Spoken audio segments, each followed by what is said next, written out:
Notebook sample number 7 is the stay stitch. There's a little pattern that you can use to trace to cut out some fabric, and this is basically a little mini bodice for a half scale pattern. This right here is the neckline, and this is a shoulder seam. This one as well, that's designed to be sewn to a back shoulder seam. Here's little armholes and the side seam in the waist. So stay stitching is a technique we use to just keep our fabric from stretching out or growing.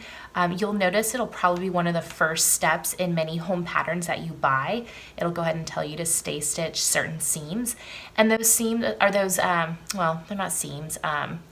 Those areas are usually curved areas. So it'll tell you to stay stitch most likely the neck seam or maybe a waistband seam here. So on this sample, all you're going to do is you're going to stitch inside the seam allowance, so 1/2 inch or less, and you will backstitch because you want this to stay in forever, and you just kind of follow your raw edge and you're just going to sew a regular stitch. The length can be like 2 to 3, it's fine, and you get to the end and you backstitch at the end.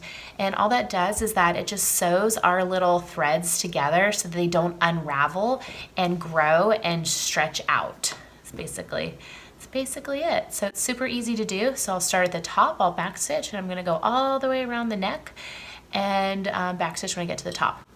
Now, some people like to do what's called directional stay stitching. It's argued that when you sew, your fabric stretches out.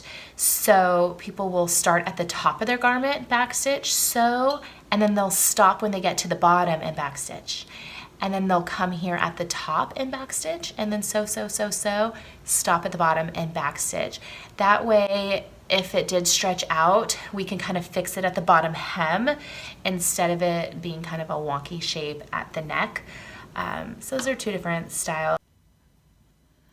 Okay, I'm going to go ahead and stay stitch the raw edge of my curved seam.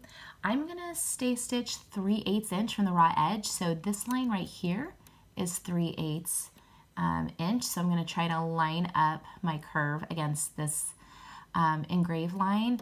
And really the most important to line it up is where it's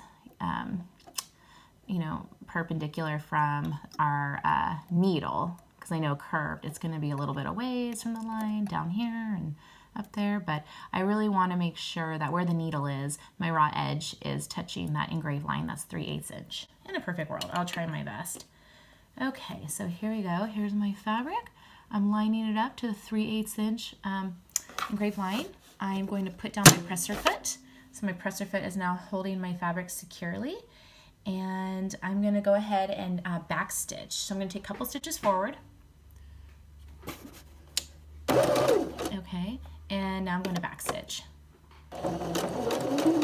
Okay, great. Now I'm going to just try to sew along that 3/8 inch engraved line. There we are. So my job is really steering. My job is not to push the fabric forward.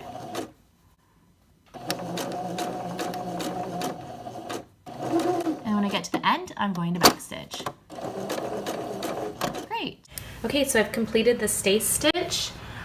You should be able to see a stitch just inside my seam allowance around my curved edge, and I can go ahead and trim my threads. I don't need to keep these super long threads around.